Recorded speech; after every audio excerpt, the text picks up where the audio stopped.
آج کا پوچھا گیا سوال یہ ہے کہ زمین کو زمانوں میں کس طرح پیمائش کی جاتی ہے؟ تو اس کا جواب یہ ہے کہ ارضیات اور دیگر علوم کے ماہرین زمین کی تاریخ کے دوران ہونے والے وقوعوں اور ان کے زمانوں کے درمیان تعلق کو ظاہر کرنے کے لیے ارضیاتی زمانی پیمانہ استعمال کرتے ہیں۔ مختلف فلکیاتی اور ارضی شواہد سے پتہ چلتا ہے کہ کرۂ ارض کی عمر 4570 ملین سال ہے۔ زمین کے ارضیاتی ماضی کو مختلف ادوار میں تقسیم کیا گیا ہے اور ان کے نام ان میں وقوع پذیر ہونے والے کسی بڑے ارضیاتی یا رکازیاتی یعنی پلینٹولوجیکل وقوع کے حوالے سے رکھے گئے ہیں۔ مثال کے طور پر کریٹیشیس اور پیلوجین نامی ادوار کی حد بندی ڈائنوسارز اور کئی دیگر بحری انواع کے معدوم ہونے کے وقوع سے کی جاتی ہیں۔ عرضی زمانی پیمانے پر وقت کی طویل ترین اکائی ایون ہے۔ انہیں ایراس میں تقسیم کیا جاتا ہے جو آگے پیریڈز، ایپاکس اور سٹیجز میں تقسیم ہیں۔ ماہرین رکازیات نے مشاہدے میں آنے والے رکازوں کی بنیاد پر کرۂ ارض کی تاریخ کو مختلف ادوار میں تقسیم کیا گیا ہے۔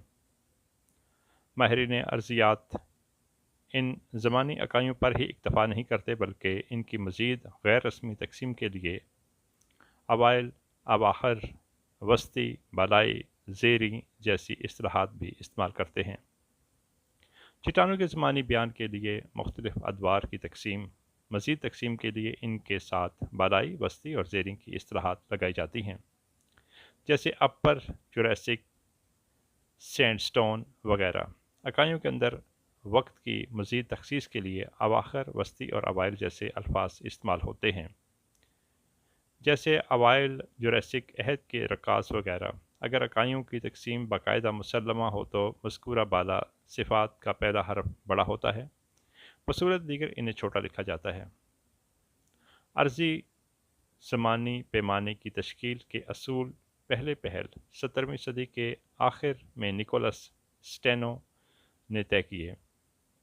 اس کا خیال تھا کہ چٹانیں سطح سے نیچے کی طرف جاتے ہوئے زمانی ترتیب میں ملتی ہیں۔ اس کا یہ اصول پرنسپل آف سپرپوزیشن کہلاتا ہے اور بیان کرتا ہے کہ زیریں سطح پر موجود کوئی بھی چٹان اپنے سے اوپر کے مقابلے میں پرانی اور نچلی کے مقابلے میں نئی ہوتی ہے۔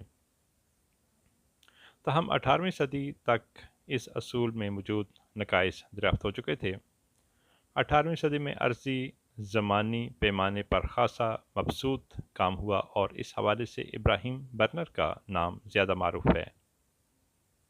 ارضیات کے دیگر میدانوں کی طرح عرضی زمانی پیمانے پر جدید افکار کا آغاز جیمز ہٹن کے کام سے ہوا۔